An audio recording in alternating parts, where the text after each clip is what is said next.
Welcome to MG9 news. శ్రీరాముని పాలనగా జగనన్న పరిపాలన. కర్నూలు జిల్లా వేలు మండల ఇన్ఛార్జ్ మురళీరెడ్డి ఎన్నికల ప్రచారం నిర్వహించారు. ప్రజలు కార్యకర్తలు భరతం పట్టారు.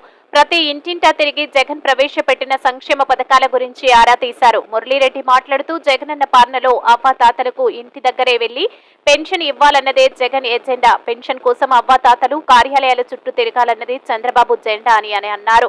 రాబోయే ఎన్నికల్లో బాలానాగిరెడ్డికి ఫ్యాన్ గుర్తుకు ఓటు వేయాలన్నారు. ఈ కార్యక్రమంలో ఎంపీపీ లవకుశ, ఈరన్న, బెట్టన్న గౌడ్, శ్రీనివాస్ రెడ్డి, మంతేషు స్వామి, బుల్లి నరసింహులు, వైసీపీ కార్యకర్తలు తదితరులు పాల్గొన్నారు.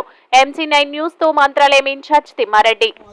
14 ఏళ్ళు ముఖ్యమంత్రి చేసే ఇట్లా పథకాలు లేదు, చేయొచ్చు కదా, ఆయన చేయలేదు కాబట్టి జగన్మోహన్ రెడ్డికి ఓటేయాలి. మీరు ఎవరికో పింఛన్లు వస్తుంటాయి, కావాల్సింది చంద్రబాబు నాయుడు కోర్టులో కేసు వేయించి వాలంటీర్లు పోకూడదని చెప్పారు. వాలంటీర్లు ఇస్తే మీరు ఏడ అటుపో పాపం ఇంటికి తెచ్చిస్తుండ్రి.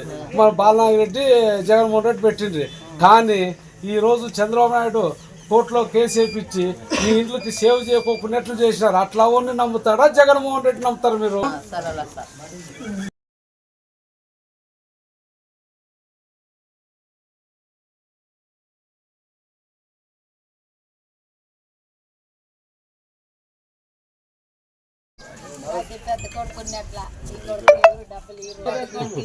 సంపాదించిండే కదా వాళ్ళకి.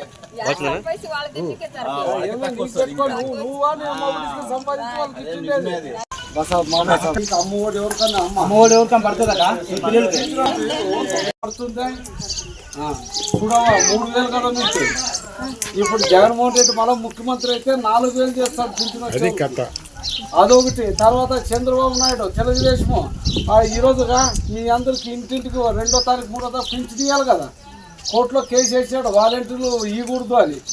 అంటే ముసలోళ్ళకి ఇంట్లోకి వచ్చి బాలనాగిరెడ్డి, జగన్మోహన్ రెడ్డి ముసలోళ్ళు ఉంటారు, ఇంట్లోకి పోయండి అని పెట్టినారు. కానీ చంద్రబాబు